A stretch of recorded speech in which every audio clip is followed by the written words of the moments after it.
آج شرک whole cell کے حساب سے ہو رہا ہے کہ نہیں ہو رہا؟ نعت میں پتہ ہی نہیں چلتا کہ یہ اللہ کی حمد و ثنا ہو رہی ہے، یہ نبی کی تعریف ہو رہی ہے. کوئی فرق ہی نہیں چھوڑا اللہ اس کے رسول میں. عالم الغیب بھی بنا دیا، مشکل کشا بھی بنا دیا، حاجت روا بھی بنا دیا.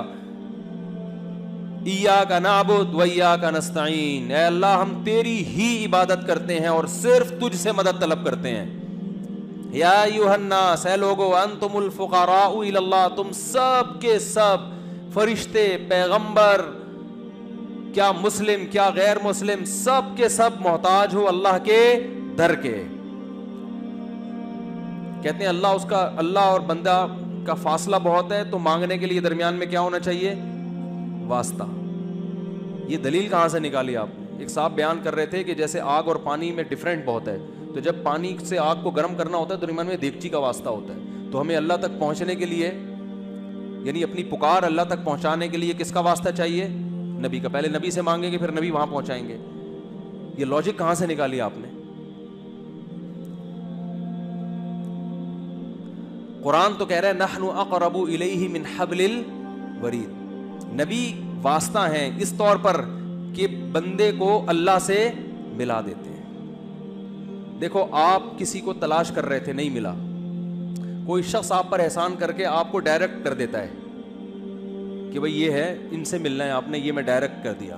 تو یہ واسطہ ہے، مگر یہ واسطہ دونوں کو آپس میں ڈائریکٹ کرنے کے لیے کہ تاکہ اب ان دونوں کے درمیان کوئی واسطہ نہ رہے.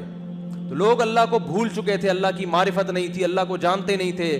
آپ صلی اللہ علیہ وسلم واسطہ بنے اور امت کو اللہ سے جوڑ دیا اور بتا دیا کہ ڈائریکٹ کس سے مانگنا ہے؟ اللہ سے. تو واسطہ اس معنی میں ہے کہ اللہ سے ملانے کا واسطہ ہے. جب ملا دیا تو پھر اگر آپ کہتے ہیں درمیان میں بھی واسطہ چاہیے، تو پھر نبی کا جو مشن تھا وہ معاذ اللہ وہ غلط ہو جائے گا. مشن تو تھا ہی ملانا. قرآن کی آیت ہے وَأَنَّ الْمَسَاجِدَ لِلَّهِ فَلَا تَدْعُوا مَعَ اللَّهِ أَحَدًا. سجدہ گاہیں یعنی مسجدیں صرف اللہ کی ہیں، اللہ کے ساتھ کسی کو مسجدوں میں مت پکارو. اور مسجدوں ہی میں لکھا ہوتا ہے پکار کے ساتھ اللہ کے ساتھ اللہ کے علاوہ کا نام. کسی نے کچھ لکھا، کسی نے یا علی مدد لکھا، کسی نے یا رسول اللہ مدد لکھا، مختلف. اور آیت درمیان میں لکھی ہوتی ہے کہ مسجدیں اللہ کے لیے، اللہ کے ساتھ کسی کو مت پکارو. یہ کیا ہو رہا ہے بھائی؟ سعودی عرب کی کسی مسجد میں دیکھا آپ نے اس طرح کے نعرے؟ عرب کنٹریز میں دیکھا؟ ملیشیا میں دیکھا؟ کہیں بھی دنیا میں نہیں ہے. تو میرے بھائی اپنے ایمان کو مضبوط کرو. توحید کے معاملے میں اسلام بہت حساس ہے، بہت حساس ہے. مشرک کی مغفرت نہیں ہوگی. جو اللہ اس کے رسول کا فرق ہے اس کو باقی رکھو. عیسائیوں کی طرح غلو مت کرو کہ انہوں نے عیسیٰ علیہ السلام کو اللہ کا بیٹا بنا دیا. آپ ابھی تک اسی بحث میں الجھے ہوئے کہ نور تھے، بشر تھے. بھائی آپ صلی اللہ علیہ وسلم بشر تھے، انسان تھے، ہدایت کا نور تھے، انسان تھے. آپ کے والد عبداللہ، آپ کی والدہ آمنہ، آپ کی اولادیں سید آج تک ہیں. یہ سارے انسان ہیں یا نہیں ہیں؟ آدم علیہ السلام کو اللہ نے مٹی سے بنایا اور آدم علیہ السلام کی اولاد میں کس کو پیدا کیا؟ محمد صلی اللہ علیہ وسلم کو. تو سارے مٹی انسان ہیں. ہاں ہدایت کا نور ہے. قرآن بھی ہدایت کا نور، علماء بھی ہدایت کے چراغ، نبی بھی ہدایت کا نور ہیں. ہدایت کے لحاظ سے آپ روشنی ہیں، قرآن بھی ہے، علماء بھی ہیں. لیکن آپ ماہیت کے لحاظ سے، حقیقت کے لحاظ سے بشر ہیں، انسان ہیں. تمام وہ لوازمات جو انسانوں کے ساتھ ہوتے ہیں آپ کے ساتھ بھی تھے. آپ کو بھوک لگتی تھی، آپ کھانا کھاتے تھے. آپ کو نکاح کی ضرورت محسوس ہوئی، آپ نے نکاح کیا. آپ کو اللہ نے اولاد دی اس سے. آپ بیمار ہوتے تھے، علاج کرتے تھے.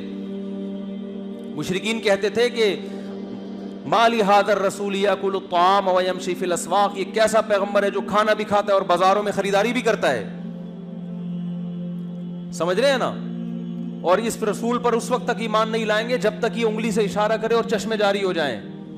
تو قرآن نے کیا جواب دیا؟ قل سبحان ربی. اے نبی ان سے کہہ دو میرا رب ہر عیب سے پاک ہے، میں تو عاجز ہوں. ہل کنت الا بشر رسولا. میں نے کب دعویٰ کیا میں یہ سب کچھ کر سکتا ہوں؟ میں تو ایک بشر ہوں، انسان ہوں، پیغمبر ہوں. میرا یہ دعویٰ ہی نہیں ہے. پھر آپ کہہ سکتے پھر چاند کے 2 ٹکڑے کیوں کیے؟ وہ اللہ نے کیے، وہ نبی نے نہیں کیے. بعض دفعہ اللہ اپنی نشانی دکھاتا ہے اپنے بندوں کے ہاتھ پہ. تو اللہ نے کہا ہے محمد صلی اللہ علیہ وسلم آپ اشارہ کرو میں توڑ دوں گا تاکہ ان کو یقین آ جائے. اختیارات نہیں دیے نہ چاند کو ٹکڑے کرنے کے، نہ زمین سے چشمے جاری کرنے کے.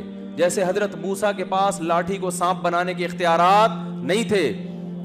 لیکن بنتی تھی لاٹھی ان کے ہاتھ میں، سانپ بنتی تھی، اشدہا بنتی تھی، سمندر کے 2 ٹکڑے کرتی تھی. اللہ کرتا تھا، نہ لاٹھی کرتی نہ موسیٰ کا.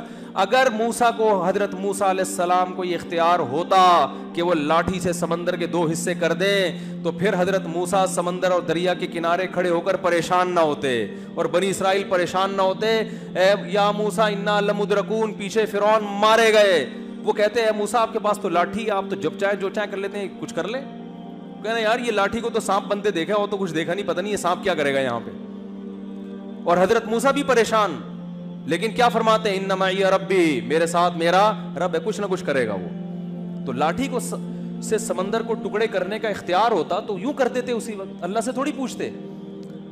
اللہ نے فرمایا ہے موسیٰ اس دریا پہ اس لاٹھی کو مار، بس پھر دیکھ کیا ہوتا ہے. لاٹھی کو سانپ بنانے کا بھی حضرت موسیٰ کو اختیار نہیں تھا. تھوڑا سا ٹھہر جائیں، چھٹی کا دن ہے نا آج، 2-4 ذرا گریوی بھی تو دیکھو، ہر جگہ گریوی چل رہی ہے یار، گریوی چل رہی، فری میں چلتی ہے گریوی. پھر پکڑائی میں نہیں، آواز کافی رش ہے تو پکڑائی میں نہیں آؤ گے آپ لوگ.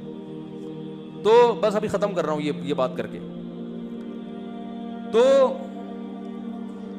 حضرت موسیٰ کو لاٹھی کو سانپ بنانے کا اختیار نہیں تھا.